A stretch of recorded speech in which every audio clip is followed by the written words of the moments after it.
Abby was intrigued with her father's sudden late-night trip to the shed.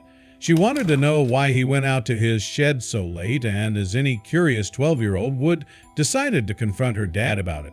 But he prevented her from getting close to the shed, and she started to suspect he was trying to hide something from her.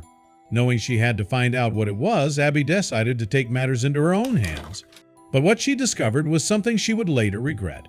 What was her father's secret? She wanted to uncover the truth. Abby's father had made it clear she wasn't allowed to go inside the shed, which was weird as she could always walk in freely whenever she needed something like a shovel or a rake. Abby's father had made it clear she wasn't allowed to go inside the shed, which was weird as she could always walk in freely whenever she needed something like a shovel or a rake. When her father wasn't home, she decided it was time to go inside the shed. Her heart pounded as she got closer with the key in hand. With trembling hands, she placed the key inside the lock and turned, just as her father pulled up on the driveway. Abby froze. Should she go inside anyway? There was no going back now, so she pushed the door open. There in the middle was something she didn't immediately recognize. But when she did, all she could do was scream and cry. But what was her father doing in the shed? Why was it a secret? And what will Abby find? Abby lived with her parents, Florence and Connors, in a normal house. She had normal neighbors and went to a normal school with normal students. But what she was about to discover about her father was far from normal. It was abnormal, to say the least. One night, as Abby watched TV in the living room, she heard the back door closing shut with a bang. She didn't think much of it at first, as her father went out to get more wood for the fire every now and then, but when no one returned, she got curious. She slowly got out of her seat and listened to the silence in her house. Her mother was having dinner at a friend's house, so Abby knew she was home alone with her father. But now it seemed he was gone too. This was very strange, as Abby knew she wasn't allowed to be home by herself. She was only 12. She walked into the kitchen while calling her father's cell phone. She heard a buzz coming out of his jacket and realized he couldn't be far, as he wasn't wearing anything other than jeans and a t-shirt. Then she heard a noise coming from the backyard. What was going on here? Her heart began to race as she approached the back door. What if her father wasn't there? What if there was an intruder and he was trying to fight him off? But she was quickly assured that her father was, in fact, still home. He was just busy in the shed. Abby sighed a sigh of relief. But her relief was short-lived, as her father had never before worked in the shed at these hours. She wondered what he was doing in there and quickly put on a pair of slippers. She stepped out in the yard and let the back door fall shut behind her. Her father must have heard the door closing as he suddenly appeared. "My darling, hi," he said as he walked toward Abby. "What are you doing here out in the cold?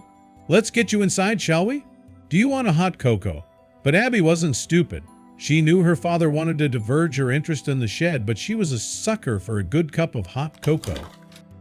So Abby followed her father inside. He made her the best hot cocoa she had in a while, and they drank it together at the dining table. "What were you doing in the shed, Dad?" she eventually asked him. Her father nervously shifted in his seat and eventually told her he was just organizing ETT. He probably thought that would be a boring enough reason, so she wouldn't be interested anymore. But what he didn't know was that she had gone inside the shed just a week ago and it looked squeaky clean and well organized. So his explanation only raised more questions. Why would he lie to her? A short while later, Abby's mother returned home and her parents put her to bed together. Abby didn't say a word about the shed as she didn't want to start a fight between her parents, but it stayed on her mind all night. She could see a bit of the shed from her room, so she walked to the window to look. She looked at her alarm clock first and saw it was past midnight. She didn't expect the light to be on, but she wanted to check anyway, and to her surprise, the light was on. Abby could even see movement from inside the shed. Her father had clearly returned to the shed as her mother slept. Abby's curiosity was piqued by this. Not only was her father lying to her, but to her mother as well. She sneaked out of her room and to her parents' room to see if her mother was indeed still there, and she was. Abby then slowly sneaked down the stairs and through the back door. This time, she had learned from her mistake and didn't let the door fall shut. She gently closed it behind her, so it made close to no sound at all. She paused for a second to really make sure her father hadn't heard her, and then proceeded toward the shed. She heard the sound of her father being busy halfway across the yard, so he wasn't being exactly secretive about being in there. But when she arrived at the shed, she noticed he had hung trash bags in front of the windows. She could only see shadows, and there was no way she would be able to peek inside because of this. She listened silently to hopefully hear what her father was doing. She might be able to make something out of the noise. But it was all very chaotic, and he wasn't using any tools. It actually sounded like he was talking to someone, but Abby heard no response. Could he be on the phone? Abby couldn't hear what he was saying, only muffled sounds and sometimes laughter. Whatever he was doing, he seemed to be enjoying it, so why would he be so secretive about it to his wife and daughter? Abby was about to knock on the door and confront her father when he suddenly stopped talking, and another sound echoed through the walls. The second sound was far from positive. It actually made chills run down Abby's spine. After hearing the sound, she didn't want to stay near the shed any longer, so she ran back inside, not thinking about closing the door slowly. The door slammed shut behind her as she ran up the stairs and jumped into bed. Abby held her breath as she listened to the sound of her father exiting the shed and slowly coming inside. She could hear the creaking sound of each step he took on the stairs, and as he got closer, her heart raced faster. Soon after, he stood in her room in silence. Abby lay as still as she could, closed her eyes, and pretended to be asleep. She could feel the warmth of his breath on her cheek as he peeked over the side of her face to see if she were actually asleep. Then he slowly backed away and went into his own room for the night. The following morning, there was tension between Abby and her father. It was obvious to her, but her mother had no clue. Why would she? She had been asleep during the night, and only Abby knew what she had heard coming out of the shed. For the rest of the day, she couldn't stop thinking about that horrible sound. As soon as she arrived home from school, she decided to finally go inside the shed. Her father wasn't home yet, so it was the perfect time. Her mother was busy in the kitchen cooking dinner and wouldn't think twice about Abby playing in the garden. So she went to the backyard and played a bit as a decoy. When Abby figured her mother wasn't listening anymore, she stopped playing and slowly walked over to the shed. Her heart pounded in her chest as she brought her hand to the handle and pushed it down. Only the door didn't budge. It was locked. But Abby wasn't about to give up. She knew the garden tools were in the shed. So she went inside the house and asked her mother if she could use the little shuffle they had to pretend play in the garden as a gardener. Her mother saw nothing wrong with that and said she could take it out of the shed. When Abby told her the shed was locked, she was clearly surprised. Her mother walked over to the shed and tried it herself, seemingly confused that it didn't open. "Damn it, Connor," she muttered as she walked back inside and frantically searched in the key tray. Abby waited patiently, but her father could be home any minute. Finally, her mother found the key and gave it to Abby. Abby quickly took the key from her mother and ran to the shed. She felt she had to hurry up, as she didn't want to be near the shed when her father came home. She placed the key inside the lock and turned, just as she heard her father pull up on the driveway. Abby froze. Should she go inside anyway, or should she run back inside and hope her mother wouldn't say a thing? She knew her mother couldn't keep a secret, and definitely not if she didn't even know it was a secret. So she decided to go inside anyway. There she could hide from her father and just hope for the best. She slowly opened the door to make no sound. Her father was now getting out of his car and walking to the front door. Only a small fence was in between them, so the slightest creaking sound could be heard. She paused for a second and listened to her father opening the front door, then she quickly went inside. The shed was dark, but Abby was too afraid to put on a light. Her father would definitely notice it from inside the house. She tried walking around with her hands in front of her, but she kept bumping into stuff. Then she suddenly felt a sharp pain in her foot, and she screamed out. She knew her parents must have heard her, so she quickly rushed out of the shed, just as her parents came running into the garden. "Abby, what's going on? What were you doing in there?" Her father frantically asked her as he rushed over to the shed's door and quickly shut it. Abby cried in pain as she grabbed her foot. There was a bit of blood, and Abby's mother immediately brought her back inside. There she inspected the wound and found a tiny nail. Abby must have stepped into it as she wasn't wearing any shoes. "Connor, weren't you cleaning up the shed?" Her mother snapped at her father. Abby's father was as white as a ghost. I thought I had put everything away. I'm so sorry, Ebbs. But what were you doing in there?" "Did you see anything? Or hit anything?" her father stammered. Abby shook her head. "I was just playing," she said. She didn't want her father to get suspicious. After that night, her father kept the key to the shed on him at all times. Her mother hadn't noticed it, because her father had hung another key with the same keychain in its place as a distraction. But Abby watched her father's every move. There had to be a reason why he was acting so strange about the shed. She knew she had to hurry even more now, as her father could move his secret project to a different location. She was sure he felt guilty for Abby stepping on a nail in his workplace, so there was a good chance he would move places within the next few days. Abby knew her father would drink a few beers every Friday, and whenever he did that, he would always fall into a very deep sleep, sometimes even in front of the TV.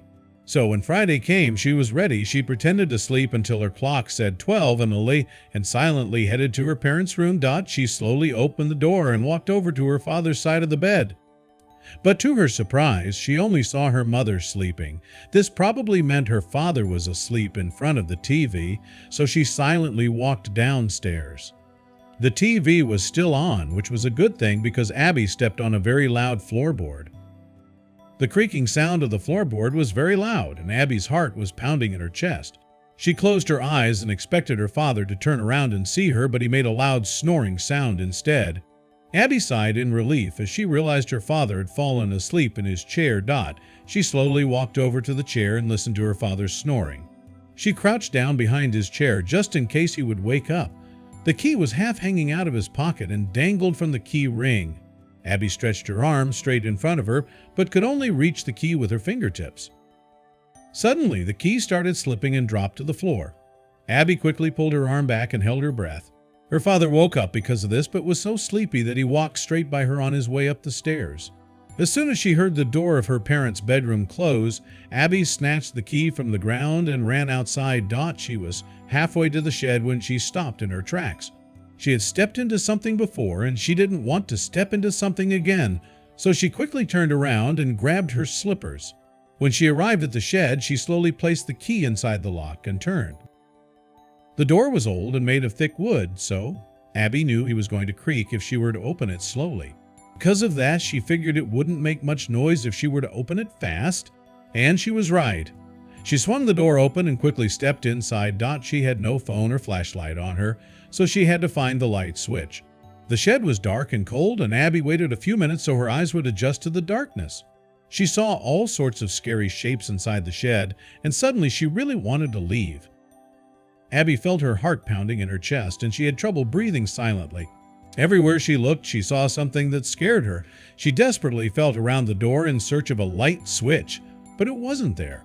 She felt a little to the side, but quickly pulled her hand back when she felt something sticky. Moments later, something crawled over her hand, and Abby could only just hold back her scream. She had touched a spider web, and the spider had gotten onto her hand. Abby swung her hand from side to side until the little creature flew off. Out of frustration, Abby started to cry. She wanted to get out of there. As much as she wanted to know what her father was hiding in this shed, this was just too much for her. She was still a little girl after all, and it had already taken a lot of courage for her to even come here. Normally, she would pull the blankets over her head when she saw even the slightest shadow in her room. She sat on the floor and cried for a while, too afraid to get up and find her way out of the shed in the dark, but also afraid of going on and discovering her father's secret. Finally, when her eyes started prickling from all the tears, she sat up straight, dried her eyes, and took a deep breath. Abby realized nothing was going to happen if she didn't do it herself. She had to push through the fear and find that damn light switch. She slowly got up and felt around her. She found a broom and used that to guide her through the darkness. Carefully, she felt the walls until finally she found the switch. She flicked the switch, and a single light bulb in the middle of the shed jumped on. Abby had to shield her eyes from the light as she was so adjusted to the darkness, but within a minute or so, she could look around her. In this light, the shed wasn't so scary anymore, but she had to hurry up. Phew, they are still asleep. She slowly opened the door to check if her parents' light was still off, and it was, she thought. She silently closed the door again and turned around. The shed was cluttered with all sorts of objects and garden tools, but she quickly spotted something that looked out of the ordinary. There was something at the back of the shed with a white sheet over it. Abby couldn't make out what it was by the shape, but it looked terrifying. The sheet that covered the object was stained red, and it almost looked like blood. Abby's heart started racing again, and she felt short of breath. Slowly, she made her way to the object, carefully stepping over all the clutter so she wouldn't trip. When she finally made it to the object, her hands were sweaty from her nerves. It felt like she had a little angel and a devil on her shoulder, making her doubt if she should pull off the sheet or not. Abby slowly reached her hands toward the sheet and grabbed it tightly. She didn't dare to grab it on the stained parts, so she made sure to only touch the white parts of the sheet. She took a deep breath and closed her eyes, ready to pull off the sheet, but something stopped her. "No, I'm so close. I'm not giving you P. A sudden thought shot through Abby's mind, but she quickly pushed it away, she thought. She started counting down from 10, but when she reached number 4, she suddenly heard someone calling her name. "Abby?" It was her dad. Abby quickly let go of the sheet and hid behind the lawnmower. She heard her father getting closer and closer to the shed and listened as he slowly opened the door. "Abby?" he asked again. "Are you in here?" But Abby stayed quiet. She had no idea what her father would do if he found her here next to his secret project. "She's not here!" Abby's father suddenly yelled. "She's not? Where could she be?" Abby's mother yelled back from inside the house. That's when Abby realized they were both looking for her, and judging by the sound of her mother's frantic voice, they were very worried. She decided to wait it out and quickly go to her room when they weren't watching. But first she had to wait until her father was further away from the shed. The door was slightly open, so she could see her father just standing there, unsure of what to do. Then he ran inside when Abby's mother called him. Abby quickly got up and wanted to walk away, but caught a glimpse of the white sheet in the corner of her eye. No, she was so close. Was she really going to let this perfect opportunity go and go back to square one, she thought. She quickly turned around but bumped against a bucket as she turned. The bucket fell to the ground with a loud bang. "Abby?" her father yelled again as he made his way to the shed. Abby quickly ran to the object and grabbed the sheet. "Abby," her father yelled, now standing at the door opening of the shed. "Abby, don't." Abby looked her father dead in the eye and said, "What are you hiding under here, Daddy? Why am I not allowed to see it?" By now, Abby's mother stood by her husband's side. "Abby, what are you doing in here? Why aren't you in bed? Daddy is hiding something from us, Mom. He's been acting suspicious all week, and I know because I've been watching him." Her mother looked at her confusedly and then at the red-stained sheet. "Connor, what is that?" Abby's mother confusedly asked. Sweat dripped down his forehead as he tried to think of a good answer. Abby was still standing confidently next to the object with the sheet gripped tightly in her hands. When her father failed to answer, she had enough and pulled the sheet down. Her mother gasped, and Abby stood frozen in place. Her eyes were wide in shock. Suddenly, Abby screamed, and she ran to her father with tears in her eyes. "Thank you, Daddy, thank you." Abby's father sighed and hugged his daughter tightly. "You ruined your own birthday surprise, you little monster." Abby's mother smiled at her husband. "I had no idea you were building her first bike. And in her favorite color, too." She put her arms around her husband and kissed him on the cheek. "Now, shall we go back to bed?" she said to Abby when she finally let go of her father. Abby nodded. Her cheeks were blushing as she turned to her father and apologized for not listening to him. She had totally forgotten her birthday was in a week and didn't think it could be a birthday surprise he was hiding. It looked so scary, so her imagination had run wild, only to find out it was a bright red bike all along.